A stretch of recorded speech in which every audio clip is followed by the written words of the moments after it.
Hello and welcome to the Retire to a Life You Love podcast with your host, Michelle Gessner. I'm Wendy McConnell. Hey, Michelle, how are you? Hey, Wendy, how are you doing? I'm good. So in the green room, we were talking about your big button. I love it. I love the big button. I have a big button on my coat. Yes, I do. That's accessorizing. There am. You go. Yeah. So Trying to be stylish today. good to see you. Good to see you. Okay. So today, what are we going to be talking about? Well, I am very excited to talk about the topic that I had planned weeks and weeks and weeks ago, which I had prepared to do. And it just so happens that now, as we record this session, there's a lot of people getting laid off at the federal government level. And so the topic today is you got laid off. Now what do you do? What are the things you should be doing? That's the topic. Very timely for those folks and for people in general that may find themselves in this horrible position. Yeah. And, you know, I was in radio for most of my career, so I got fired a lot. So I'm kind of an expert on this. It's a club you don't want to be a member of, right? Yeah, but exactly. There you go. Yeah. So what I want to start out with first is I've been laid off. So I know what it's like. I remember back in 2001, 10 days after 9/11, I was working at in the airline industry. I was working for Continental Airlines and I got laid off. I had just received a performance review. My performance was spectacular. And I was headed on a trip. I was on going on an award trip. Well, not only did the award trip get canceled, so did my job. And it was devastating. It was devastating. If you've never been laid off, I think it's maybe a surprise at just how difficult of a situation it is. It kind of rocks your world. It really does. Yeah. From all directions. Mm-hmm. So I want to kind of go through some 10 steps or things to think about that I had prepared for someone who finds themselves in that situation. So I'm just going to start rattling them off in no particular order of importance. And if I just start rambling, Wendy, feel free to interrupt me. This is a topic that I've been through. So I feel for you. If you're listening and this has just happened to you, I get it. But there are some things to think about. So that's what I want to do. All right, let's do it. All right. So first off, don't make any important decisions. People don't realize that getting laid off is almost like it's a loss. It's almost like a death. It's a death. It feels like it, right? So you may need to engage in some self-care. And self-care is going to look different from one person to the next. So you got to figure out what self-care means for you.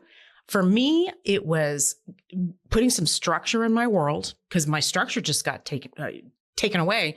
So that might mean going to the gym. If you don't belong to a gym, maybe you join one. Now, when I got laid off, I was scared to death to spend any money and I didn't have a gym membership, but I went to the local YMCA and there were a lot of layoffs going on right after 9/11. So they were gracious enough to waive the fee. I was so shocked and it was such a blessing. But even if you don't have the money for a gym membership, get some exercise. That will, do a lot for your well-being. So get some exercise, maybe read a book, whatever it looks like for you. Maybe get some therapy because it is a loss. And there's no shame in getting some short-term or long-term therapy, whatever you need. Talk to friends, do something to take care of yourself. And I know this seems trite, but it's forgotten. It's people feel ashamed that they got laid off. They did something wrong. Sometimes it's not you. It just happens. And it's embarrassing. It feels humiliating. So yes, it does. Take care of yourself. Absolutely. Next, I want to talk about health insurance because there's a time deadline for that. So find out when your health insurance ends. It's typically the last day of the month in which you were terminated. So if that's the case and you got health insurance until then, check and see if your employer offers COBRA. If they do, find out what the new premium is going to be. It's going to be higher than what you were paying because chances are your employer subsidized a good portion of that premium.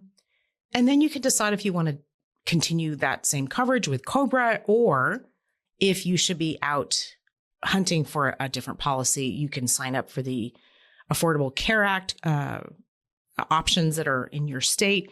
I have a show note, I will have a link in the show notes for how to find that site, because you'll want to get health insurance in place. It's very important. And by the way, if you are going to sign up for the ACA coverage, you only have 30 days. So that's why I'm talking about that. You all of this may hit you like a freight train. It's really important to get that in place. Because they do have it only open, like registration open for certain times of the year, but it is available to anybody who loses their job within the first 30 days. Yes, and that's a good point, because this is a life event. So you have to have a qualifying event if it's not open enrollment, and losing your job is considered a qualifying life event. So good point to make. Next, I want to talk about a separation agreement. Maybe your employer is giving you a separation agreement to sign. So you'll want to look it over. You may want to engage the services of an employment attorney to review it. Usually what these separation agreements are is in exchange for your waiver of rights to sue your employer, they will give you a severance payment. Now, you may be thinking, well, why would they give me a separation agreement? It must mean they did something wrong. Not necessarily. It's a very common practice these days for employers to offer a separation agreement because they don't want to have to go through the process of a potential lawsuit. Even a frivolous lawsuit requires their time and attention and money, and they don't want to deal with it. So sometimes they just offer this. So you'll want to look it over and decide whether you want to sign it or not. Unemployment benefits. You will want to file for unemployment, but don't expect a lot, because it's just not going to be a lot of money. And you probably know that already. But take a look to see if you qualify. Go through your state's unemployment website, go through the process, find out what they offer, get that started so that you can have some money coming in. And it's not going to be for long. I believe it's 18 months, depending on how long, how much, and all. You'll go through the qualification steps through that process. I think it depends on the state, obviously. I know you're in Texas, correct? I am. I'm in New Jersey. I only got 6 months. So you got 6 months. Okay. 6 months of payments. Yeah. So, and that's not very long. It's not. Yeah. No. And 18 months, I am not an unemployment benefit expert. So it may not be 18 months in Texas.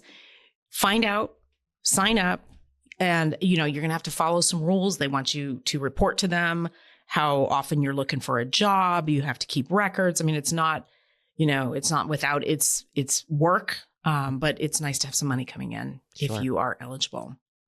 Stock options. So for those listeners who have or had some stock options, well, if you have stock options, you just got laid off, you'll want to know what you're supposed to do. And of course, it's going to vary depending on your employer.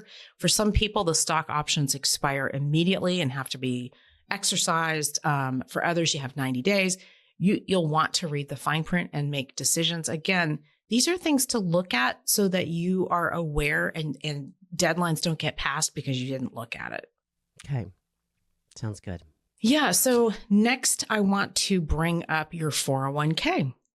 So if you are participating in an employer 401k program, you have some choices to make. Now, here's the good news. You don't have any deadlines. You don't have to make any decisions anytime, right away. You just have to know that you have some decisions to make, whether it's to keep the money right where it is, roll it over to an IRA, or maybe after you find new work, roll it into the new employer's retirement plan. So those are your three options. I wrote a blog article on this, which you can find the link in our show notes. If you are not looking at the show notes, it's our blog articles are located under Insights at the top of our webpage. You can find the blog quite easily. And I go into much more detail than I'm going to talk about right now on this episode.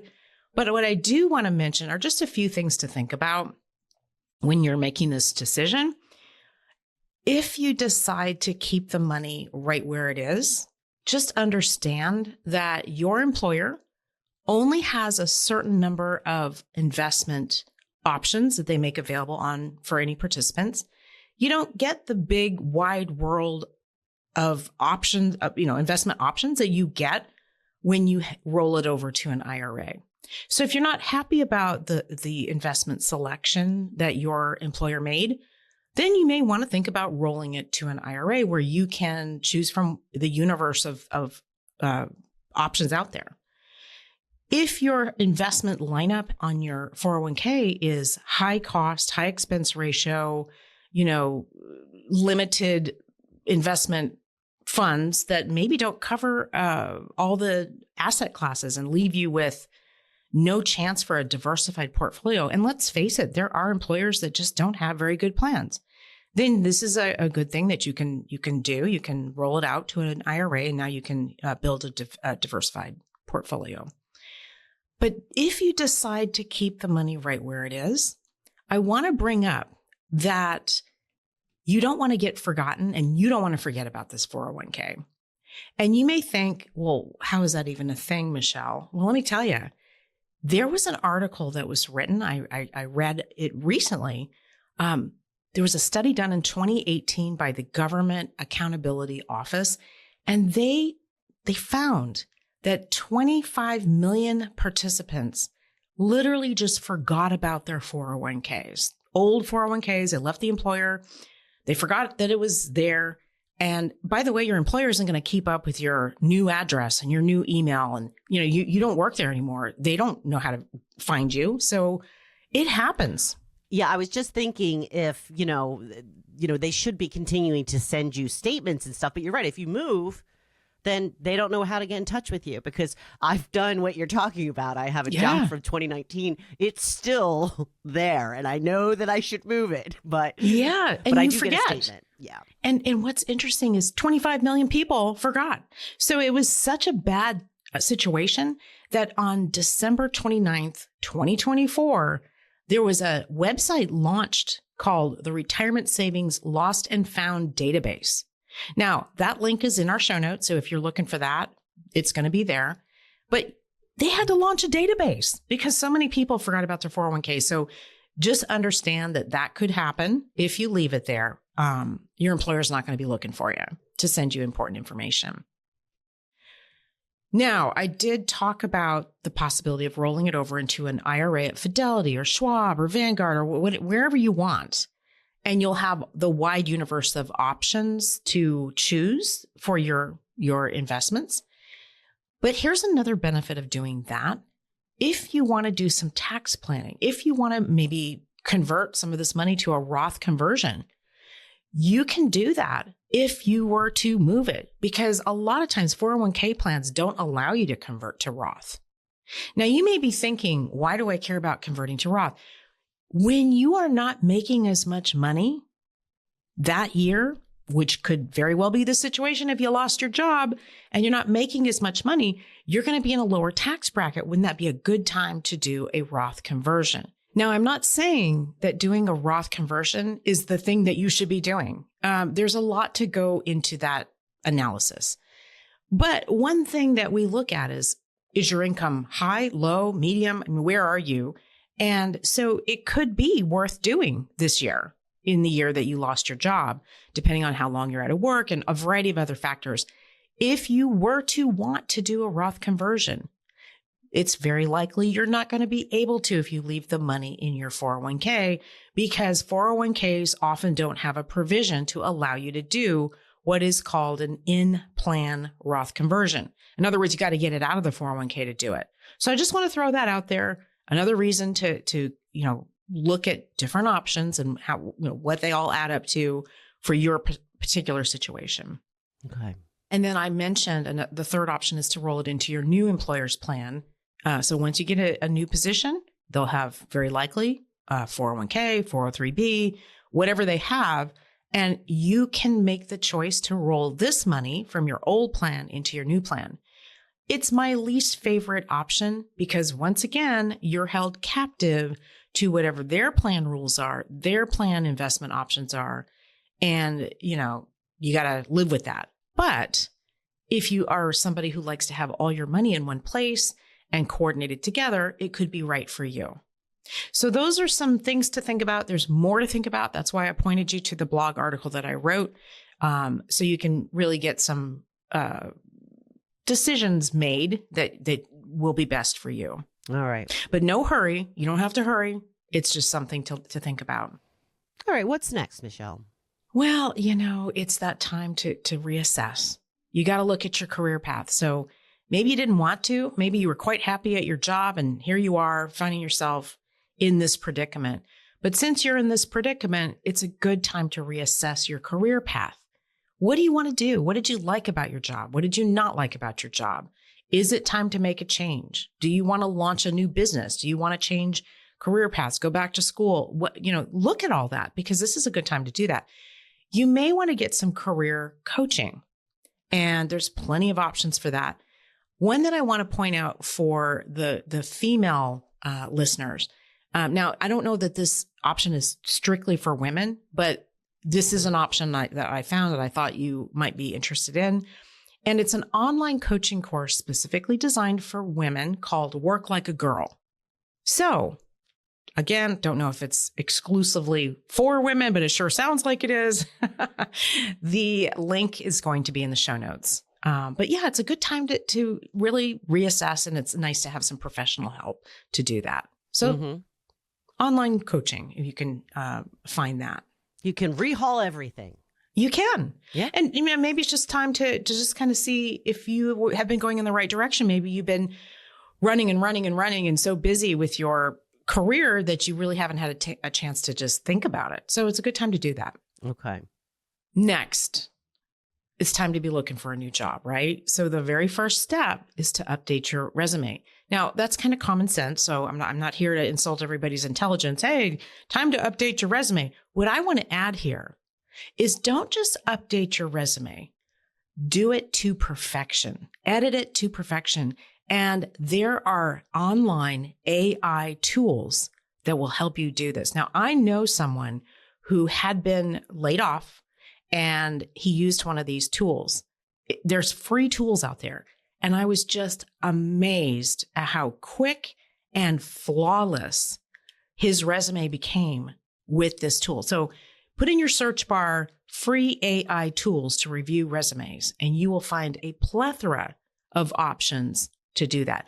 You don't want the reason you don't get that interview to be because you had some punctuation, too many spaces, grammar, whatever.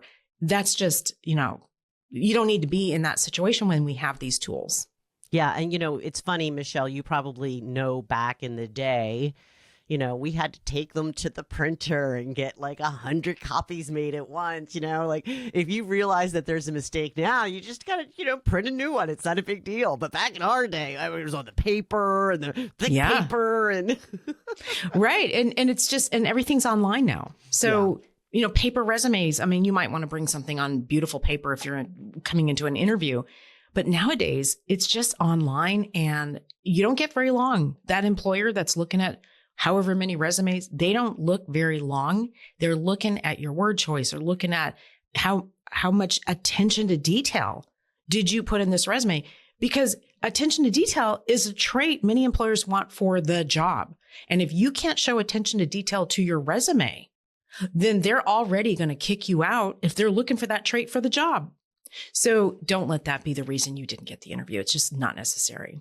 And totally avoidable, by the way. So, yeah. Especially with these tools, I was just fascinated at how quickly it happened and how easily. All right. Networking. So when you're feeling up to it, because you may not be right away, but when you're feeling up to it, it's time to network. And networking is both in person and online. More so online these days. But, you want to let everybody know that you have been laid off. I know it feels like something you want to keep to yourself. You might have some shame. You're embarrassed. But you've got to let people know so they can introduce you to someone they know who may be looking to hire. And we all know that referrals are much better than just trying to put your resume in a sea of 50,000 resumes to be selected. So you've got to get the word out. Now, online, you want to get on LinkedIn. LinkedIn is a place that recruiters and hiring managers go to find candidates all the time. So update your profile, But don't just update your profile to show that you're open to work. I want you to take the additional step to start posting comments that describe what you're looking for. Post comments in not just on your own profile, hey, what you're open to look, what you're open to do, but start engaging with your connections and make comments. Read their posts because they're not going to see things that you post if you're not using those algorithms that exist in LinkedIn to get broader exposure. So that's important if you don't want to live in a bubble and have nobody look at your LinkedIn profile. Sounds good. All right. One last thing I want to say about this depressing topic, because it can be depressing, right? Absolutely. Is you need to take this time that you have to get organized financially. Chances are you're going to find your next career move probably faster than you think. And you're going to be really, really busy again, learning a new job with the learning curve, all of that. So use this time wisely and get your finances organized. This is a great time to do that. Well, first, it's very important to review your budget and cut out discretionary spending since now you have less money coming in. So definitely want to do that. But maybe also use this time to engage with a financial planner. Maybe get a financial plan in place, which obviously I'm a big advocate of since I'm a financial planner. Of course, I think that. But, here's where I think it would really benefit someone who's lost their job. You might have some optimism through this financial plan because the planner can put some scenario testing where they show what if scenarios. What if I don't get work until next year? What if I don't get work for 2 years? And you can see through the what if testing that you're going to be okay. And it can give you some peace of mind. So there's that. But it's also, hey, do you have your estate planning documents up to date? If they haven't been updated for the last 3 to 5 years, it may be time to update them. It is time to update them. And that takes time. Well, you've got time. So use this to get your financial plan created, some what if scenarios, your estate planning documents, your budget reviewed. This is a great time to get all that done. At our office, we also have this vault that we offer to our clients that provides bank level security.